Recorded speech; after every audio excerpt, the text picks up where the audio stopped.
Est-ce qu'il est vraiment finito? Quel est son réel niveau? Est-ce que le Portugal doit s'en passer? Ces questions, ça fait des années qu'on se les pose sur Cristiano Ronaldo.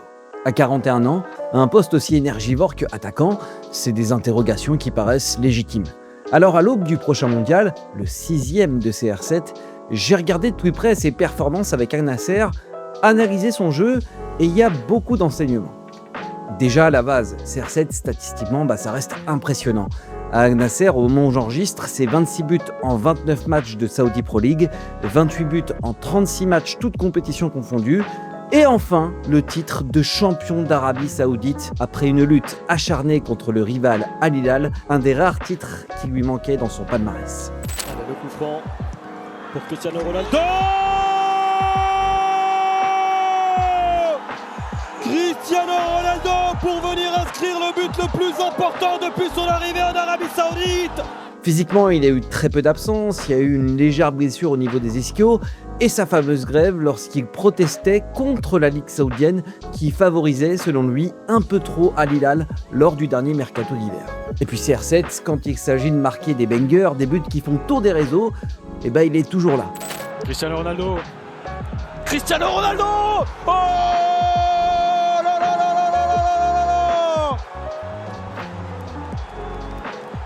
côté avec le centre en direction de Cristiano Ronaldo, la bicyclette. Wow, Cristiano Ronaldo.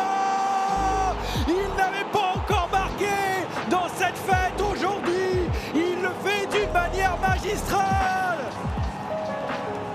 Son aura auprès de ses coéquipiers est réelle, mais aussi dans les médias, il n'hésite pas à chambrer encore une fois ses adversaires. On se souvient de ce qui s'est passé lors du match contre Al Ahly. Le club de Jeddah venait de remporter la Ligue des champions asiatiques et lui a riposté, montrant qu'il en avait 5 des Ligues des champions.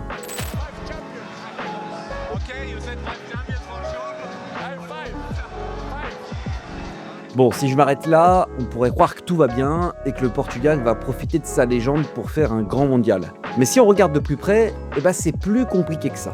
Déjà, on est plus sur le Ronaldo qui débordait sur son aile gauche à multiplier les courses. Là, CR7, il est vraiment dans un rôle de pivot. Regarde cette heatmap. Avec cette zone rouge dans la surface de réparation, c'est là où il touche le plus de ballons. Et ce qui fait que parfois, pendant tout un match, on ne le voit pas. Il touche quasiment pas de ballon pendant plusieurs minutes. Il est peu collaboratif, il est cantonné à ce rôle de pivot. Il y a un autre chiffre qui m'a marqué, c'est qu'au moment où j'enregistre, toujours, il n'a que 3 passes décisives cette saison, alors que durant sa période au Real Madrid, par exemple, il tournait à une quinzaine de passes D par an. En même temps, c'est une évolution qu'on avait constatée lors de son passage à la Juve, et c'est normal, surtout si les coachs demandent à Ronaldo d'évoluer dans ce rôle. Mais le problème, c'est que le foot actuel demande des efforts, de l'intensité. Et défensivement, Ronaldo, il n'existe pas trop. Son nombre d'interceptions, de tacles en moyenne par match, il est proche de 0.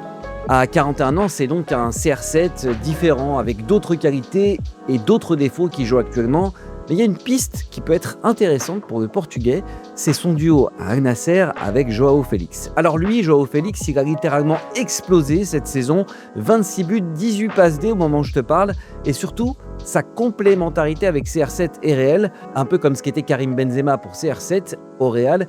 João Félix, lui, il est un peu dans ce rôle de 9,5 autour de CR7 en pivot et ça marche plutôt bien puisque Félix a délivré 6 passes décisives pour Ronaldo cette saison. 6 comme le nombre de Coupes du Monde jouées par Cristiano Ronaldo avec cette nouvelle participation au Mondial nord-américain. Et d'ailleurs, tu peux revenir sur un épisode marquant de la carrière de Ronaldo sur DAZN, son altercation avec Wayne Rooney lors de la Coupe du Monde 2006. Tout est raconté dans Eyes of the World, un épisode passionnant, gratuit sur FIFA+, dispo via DAZN.